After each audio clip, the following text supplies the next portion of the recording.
So I plugged in the data into ChatGPT and I was like, I'm stuck on a chart idea or a title for it. And it says, how about where brand discovery happens on Google? And I was like, cool, this works. They give me like 10 options, right?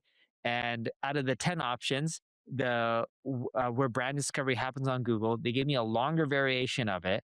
It wasn't too much longer. I cut out a few words and adjusted one or two, and I'm like, this is good to go. So I think you can help it a lot for fine tuning, even if you're good at what you do, because even if you're good at what you do, sometimes you're not always going to be on your A game. Sometimes you have burnout. Sometimes you're tired. Sometimes you just have brain fog.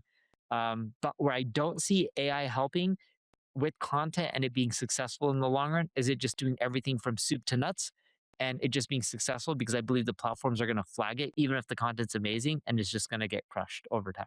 Yeah, so here's my take on it. I'll show a couple of examples here. So I think what's helpful, okay, so let me share two things real quick here. So here's how I think AI is affecting marketing, content marketing in general.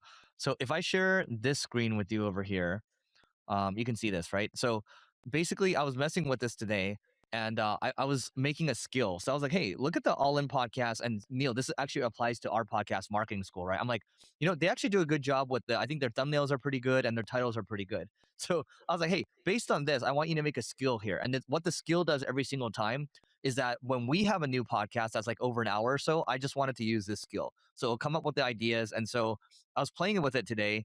And for today's podcast, I took all the titles over here and I was just like, hey, use this and tell me what titles you would pick.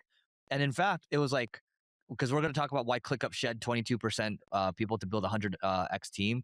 And, there's all these different topic ideas here, right? And so I think it does a good job with coming up with titles potentially, and then you can iterate on them. I don't think you just go with what they say, at least right now. It comes up with good thumbnails, and I just showed you the thumbnails that I did on the screen earlier, and that was really good. That was using ChatGPT images. But not only that, Neil, this is super half-assed yesterday, but I saw someone post something about how what charts tend to work on LinkedIn. So I took that X post and I went to my AI, my Hermes. I was like, hey, make it into a skill. So it made this image over here. It's like, yeah, what clients buy versus what must exist. Outcome above the waterline, machine underneath. So it created this chart. And is it perfect? No. You can see the text is overlapping here. But what did it generate? 35 bookmarks on X, which is not bad from this half-assed image, and 33 likes, right? And I know I can iterate off of this. So I think when it comes to making charts, graphs, images off of raw data that you have already, that's great. And then you, the creator, you need to be able to speak to what your angle is or what your opinion is on it. I think that's the part that makes you unique because we're all different. Yes. The number one way let's go back on this. You've used AI with content and I've used AI for content as well. If you had to pick just one, what has been your biggest ROI from using AI in content?